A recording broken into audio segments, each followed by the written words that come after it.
Okay guys, welcome back. I'd like to get a really quick tool review in today. I have a Freeman air nailer. This is an 18 gauge brad nailer. It's great for projects around the shop and in the house, crown moldings, chair rails, shoe moldings, all that kind of stuff.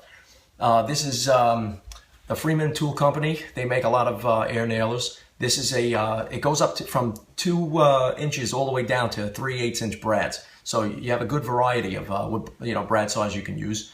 It has an adjustable exhaust port right here, which I like to keep pointed away from my face because I don't like an eye test every time I'm shooting a nail in a project. And if you're familiar with air nailers, you know exactly what I'm talking about.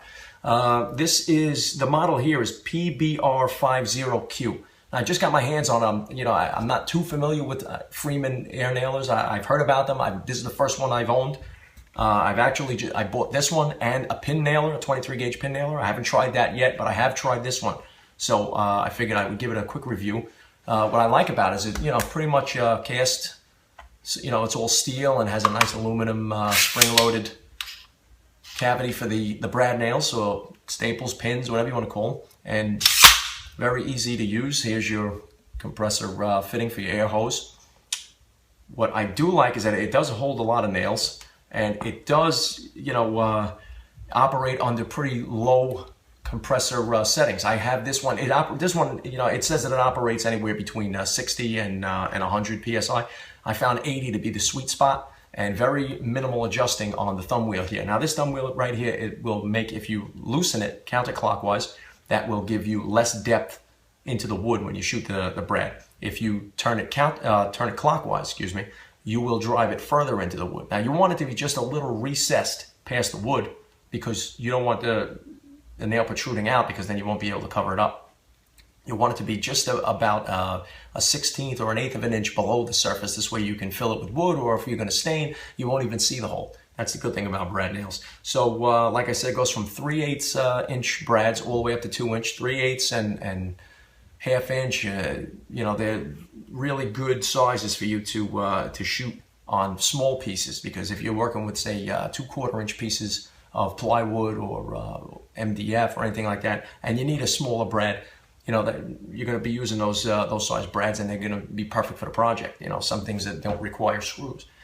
So what I'm going to do is I'm going to get a little bit closer. We're going to hook this thing up. I got my air hose ready. Safety goggles are always a must when you're working with nail guns or any power tools, anything like that. And I had this, some scrap laying around the shop, and what I did was I made a little test nail board out of it, because every time I'm working with a new project and I have to shoot brads, and I always want to set my depth before I go into the project so I don't ruin any of the wood.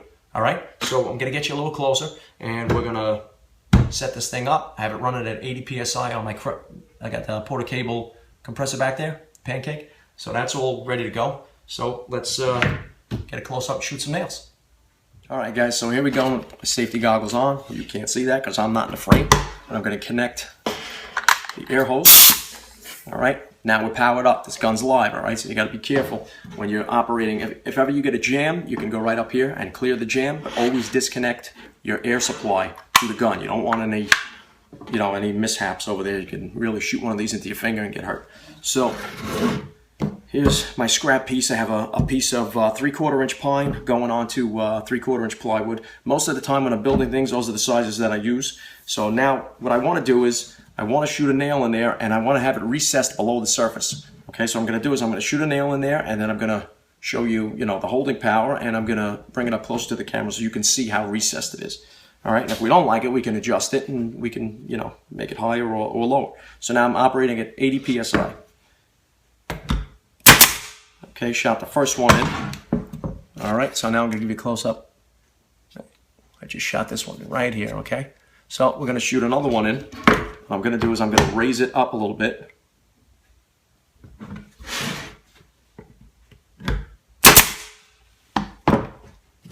And as you can see, this one's kind of flush with the surface. We want to go a little bit deeper than that, so you always want to find a sweet spot. So I adjust it just a little bit on the thumb wheel.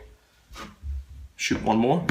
Now, the safety feature on this is if you press the trigger and it's not connected to anything, you can see it doesn't do anything.